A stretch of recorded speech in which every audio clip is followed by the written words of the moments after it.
Didine s'en alla, en colère mêlée d'une tristesse profonde. Ses larmes coulaient comme si quelque chose en elle se déchirait lentement. Ses amis l'appelaient, mais elle ne se retourna même pas. Père Marcel, lui encore sous le choc, quand une voix sombre résonna derrière lui. « Tu as commis une erreur », accompagné presque d'un rire démoniaque. Il sursauta et demanda à Julie et Lina. « Vous avez entendu ?» Mais les deux jeunes filles, déjà parties inquiètes pour Didine, n'avaient rien perçu. Père Marcel se prit la tête entre les mains et répéta, haletant. « Non, j'ai échoué. Je n'ai pas tenu ma promesse. Je n'ai protégé personne. » Il ouvrit une petite boîte qu'il garda cachée et en retira un objet qu'il serra longtemps dans sa main. Didine était rentrée chez elle. Elle s'effondra sur son lit, tenant contre son cœur la seule photo qu'elle possédait de son père. Sa mère entra doucement. « Qu'est-ce ma fille ? Ne pleure pas. Tu dois garder le sourire, la joie te protège. » Mais Didine leva son regard noyé de larmes. « Maman, comment papa est-il mort ?» Cette question fit se figer sa mère. Pourtant, elle répondit, la voix fragile. « Nous en avons déjà parlé. Il vaut mieux ne pas remuer certaines histoires. Parfois, ne pas savoir est une protection. » Mais Didine insista. « Papa est-il mort dans de mauvaises circonstances ? Est-ce vrai qu'il a été sacrifié ? Qui t'a dit cela ?» Sans attendre de réponse, elle se leva et s'en alla, les larmes aux yeux. Sa mère essaya de la retenir mais en vain. Julie et Lina arrivèrent chez Didine, l'appelèrent, mais sans réponse, partirent à sa recherche. Le soleil se couchait, l'ombre s'étendait. Didine s'était assise sous un grand avocatier lorsqu'une voix, douce mais lointaine, murmura à son oreille. « Ma fille, sauve-moi. » Elle se retourna. « Qui parle ?» La voix répondit. « C'est moi, Didine, ton père. Papa, oui je suis prisonnier. Viens à moi. Traverse la ligne rouge. » Didine se raidit. « Mais il est interdit de la franchir. » La voix ne répondit plus. C'est alors que Julie et Lina arrivèrent en courant. « Didine, tu vas bien ?» dirent-elles en la serrant contre elle. Elle MURA. « Je dois sauver mon père. Il est derrière la ligne. » « Non Didine, tu ne peux pas. On ne traverse pas la ligne. » Mais Didine répondit avec colère. « C'est mon père.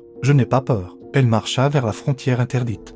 Julie et Lina échangèrent un regard affolé. Ce n'est plus elle, ce n'est pas notre Didine. À cet instant, Père Marcel surgit. Où est-elle ? Les filles montrèrent la direction de la ligne rouge. Père Marcel pâlit. Le village ne doit jamais céder à la colère ni à la tristesse. Sinon, les esprits en profitent pour posséder. Les cœurs et forcer les vivants à franchir la ligne pour libérer les morts. Ils se précipitèrent pour essayer de l'arrêter. Mais, à leur arrivée, Didine était déjà sur le point de la traverser. Didine est non. Mais,